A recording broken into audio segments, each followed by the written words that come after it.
listening to Episode 6, Part 5 in Chapter 1 of A Course in Miracles.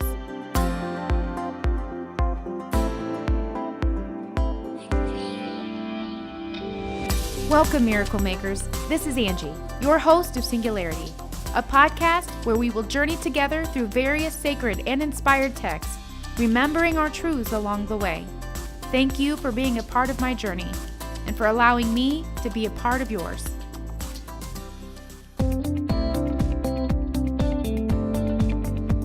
Go ahead and grab your coffee. Have your pen and paper handy and the text if you have it. Here we go. Chapter 1, Part 5, Wholeness and Spirit. Paragraph 1. You did not create yourself. Because we did not create ourselves, we are, have always been, and always will be a part of something eternal, a part of something that is never changing. These bodies are just mediums of communication, and the miracle is to realign us with our spirit, which is direct communication. The body serves us as a learning aid. You can damage, you can ruin your body, but you can never damage or ruin your potential. Who you are is not the body. We think we are bodies. We are spirit, or the thought of God, being expressed as an individual mind existing in individual consciousness.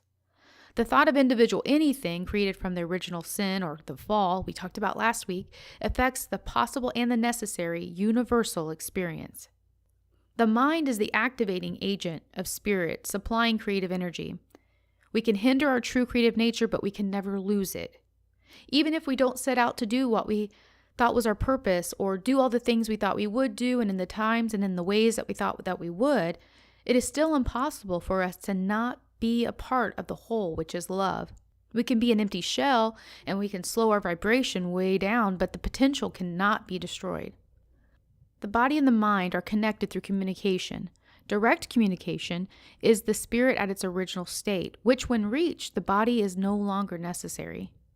The body is the medium of communication. When the mind believes that it is a body, it has two channels of expression, or two ways in which it can express itself. It can express itself, it has the choice to express itself as either loveless or love. The Course uses the word miraculous. You can take the individual out of the potential, but never the potential out of the individual. Paragraph 2. Time can waste as well as be wasted. Time can be misused and wasted, but not our true potential. It's never wasted. We know that the miracle shortens time by collapsing it in on itself because the miracle brings instant healing due to the rapid awareness of our truth, allowing for learning that might have taken otherwise thousands of years to achieve, rendering time itself unnecessary.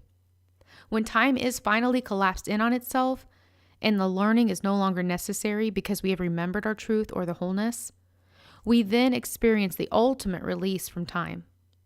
This is also when the Course says the Son and the Father have become one.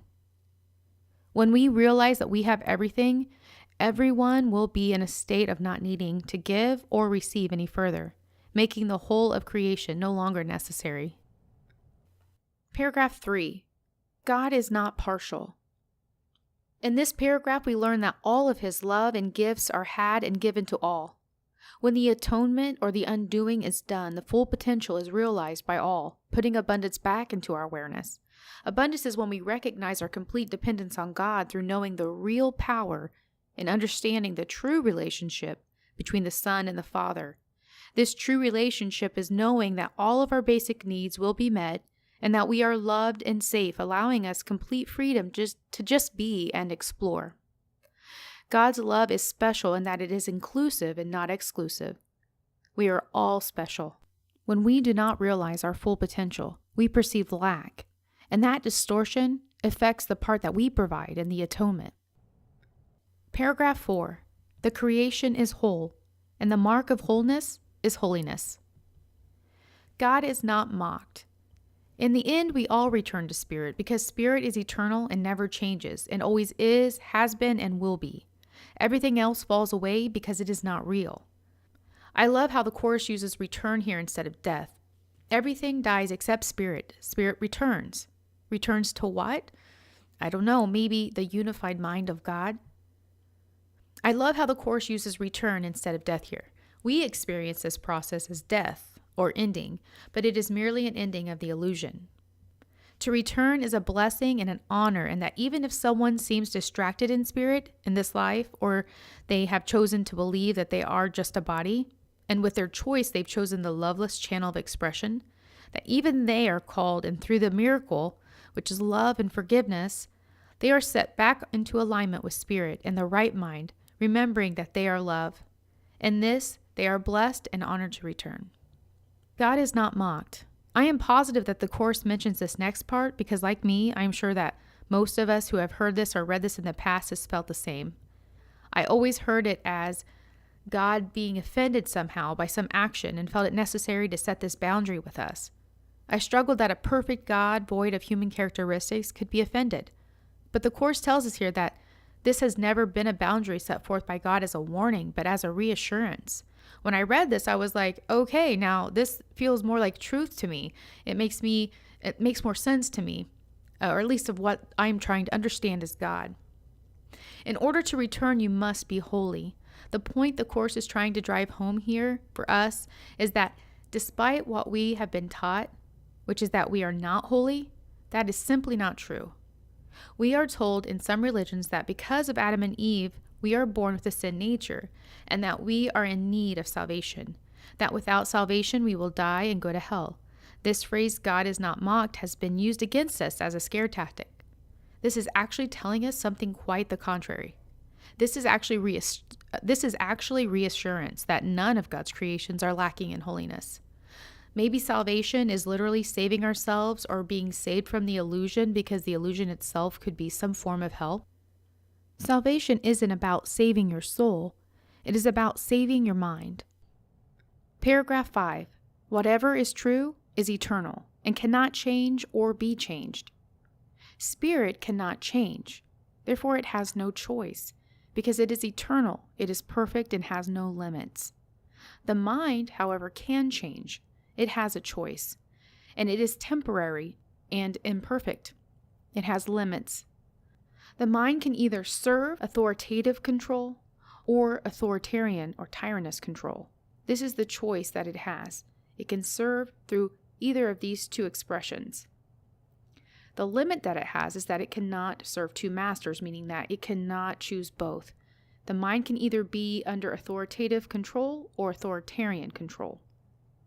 Now, these two words have come to be used almost synonymously, but they are fundamentally different, just as the word punishment and discipline.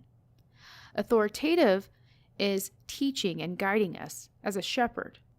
The word authoritative was chosen to imply that power is had by God because of his greater wisdom.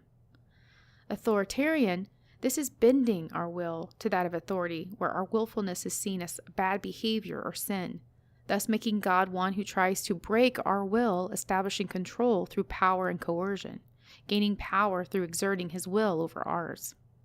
When we choose authoritative control, we are deciding to become an instrument for Spirit to create, using our own creative fingerprint in doing so. With authoritarian or tyrannous control, we are turning ourselves over as a prisoner of the ego, placing limitations on the true creative potential that we hold. When we change our mind, we are making the choice to serve truth with our minds by placing it at the disposal of true authority. Paragraph 6. Truth. All shallow roots must be uprooted because they are not deep enough to sustain you. Illusion. Shallow roots can be deepened and thus hold. How do we know if we have placed our minds at the disposal of truth or the illusion? The miracle is a sign that the mind has chosen to serve truth or love because it is the only state that a miracle can be done in. When inaccurate thoughts are used to reinforce our negative thinking or emotions, this creates individuality or separateness, which is an illusion. Abundance is a sign that the mind has chosen the will of God or flow. In the illusion, abundance is forced. When we create artificial abundance by taking more than is actually needed, it only perpetuates the idea that we don't have enough, so we're always searching for more and we're never satisfied. The golden rule is something we follow when we are in truth. It's when we recognize and we honor the holiness of ourselves and our brothers. That is actually reversed in the illusion. In the illusion, the golden rule is when we do not recognize our holiness or the holiness of our brothers. In this case, the balance is no longer perceived by us or our brothers. It is creating an illusion of lack, which is the opposite of abundance. This concludes this portion of the episode. I don't know about you, but the part I am really enjoying about what the Course is showing us is the feeling that I'm getting of breaking free from all of this dogma and religious fog I've carried around. I can read sacred text in a whole new way now.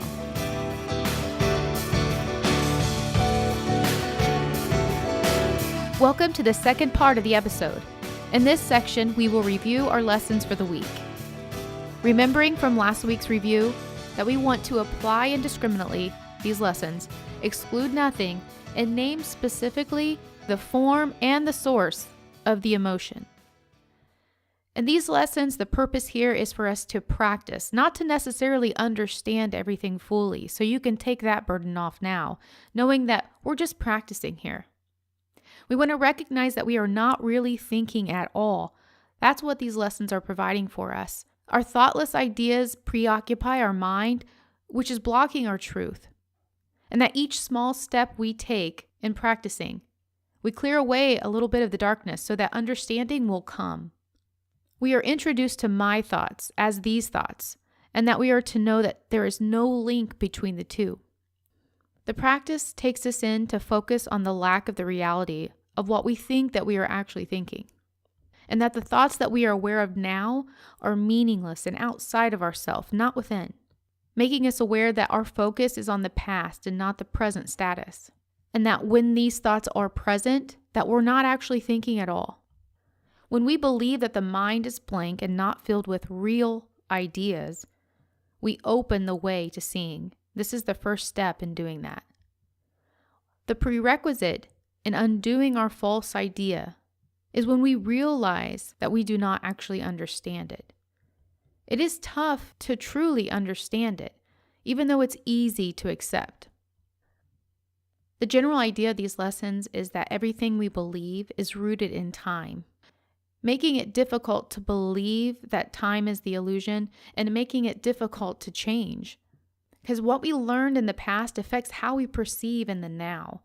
If past learning is all we know, then do we really actually see? In the past thought process, no one really sees anything because we only see projected thoughts. We're mostly picturing either the past or we're anticipating the future. Practicing in this way majority of the time is only strengthening this misthought of time. The Course tells us the mind cannot grasp the present, even though now is the only time that there really is. The only truth about the past is that it is not here. Past is an illusion, and that the mind is actually blank.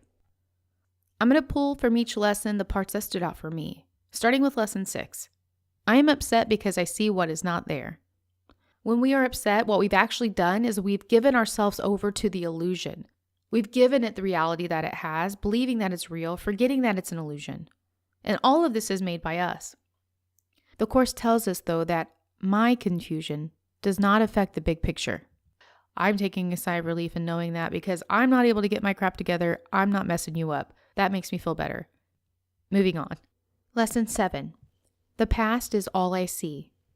We are reminding ourselves that what we experience now as sight is actually not even seeing at all, and that we are holding everyone and everything hostage to the past. The Course tells us that forgiving and remembering who we are blesses everyone and everything that we see. Taking the power from the illusion of the past allows us to see all things with love. Lesson 8. My mind is preoccupied with past thoughts. When our minds are consumed and taken over with these thoughts of the past, all we're actually seeing is our own thoughts only. I pulled the next quote directly from this lesson because I love how simple it is, and it says, I look on the past to prevent the present from dawning on my mind. I love this. Could it be that we are focusing so much on the past to prevent ourselves from being present in the moment? We are to learn to give the past away and realize that in doing this, that we aren't really giving up anything, that we are giving up nothing. Lesson 9. I see nothing as it is now. Quoting Shakespeare, to see or not to see, that is the question. We want to choose so that we may see. That's what this lesson is showing us, and that the choice isn't the past or the future, because neither one of these truly exists, but to choose them is going to cost us our vision. Because not seeing things in the now is actually seeing nothing at all. Lesson 10. My thoughts do not mean anything. Because they are not my real thoughts.